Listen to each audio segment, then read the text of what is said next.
All right, guys, so today I'm making some caramel. What I'm doing right here is I've melted 1 stick of butter. I have a 1.5 cups of heavy whipping cream, 2 tablespoons of vanilla, and a tablespoon of salt, sea salt. And I'm gonna melt this. This is gonna be the first half of the caramel mix.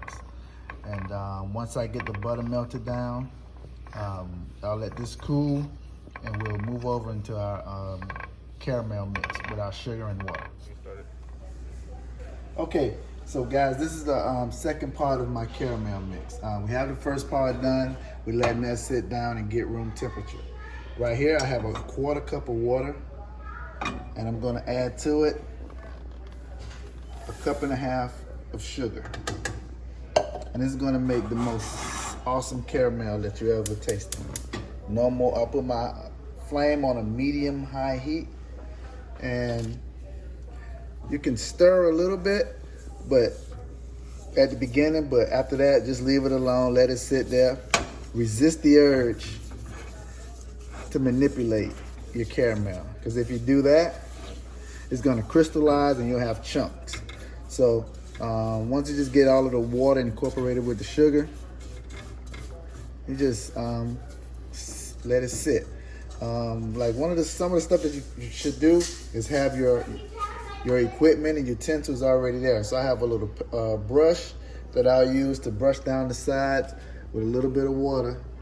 You just paint the sides so you can get the sugar back down in the bowl, in the pot. So that's it. That's all you want to do with it. And right now it's on this medium high heat. And we're gonna let that go until it turns a nice amber brown. Once it turns amber, I'll slowly add my mixture to the caramel and whisk it until I get the desired color in my caramel. So that's it. This part takes about 10 minutes, so we'll cut the video short. Thank you. Okay, so as you guys can see, it's starting to brown. We're starting to get that amber color, and you don't want to stir your caramel at this time. So what we can do, just give it a swish, a good swish around, just to even that out. And we'll put it back on there. We'll let that color up for about 2 or 3 more minutes, and we'll come back. Right here on this part, we're gonna have a real big science issue right here, because we're about to put warm buttermilk into a hot caramel, and we're gonna get some popping and stuff going on, so be careful on this stage. Okay guys, so what we're about to do now is slowly start to drizzle the buttermilk. Whisk, do it slowly. Keep whisking. Slowly.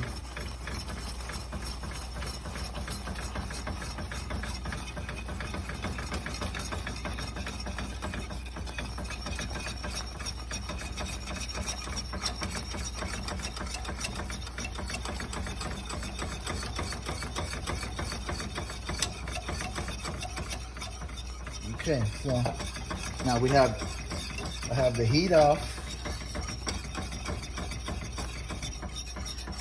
I'm gonna turn it back on a real low simmer.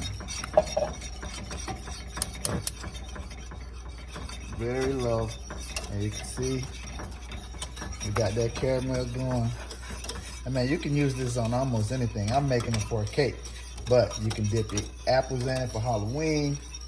You can cover up some pecans with it, or put it on cupcakes or in icing or whatever. So yeah, so now we'll let this hang out for about 2 to 3 minutes till we start to get the little bubbles back in it, and we'll turn the heat up. Okay guys, so it's been about 3 minutes on a low heat. I'm gonna take the caramel now and transfer it to my glass bowl to assist with the cooling down process. And then it's gonna thicken up also. But yeah, look at that caramel. Homemade caramel. Just like that.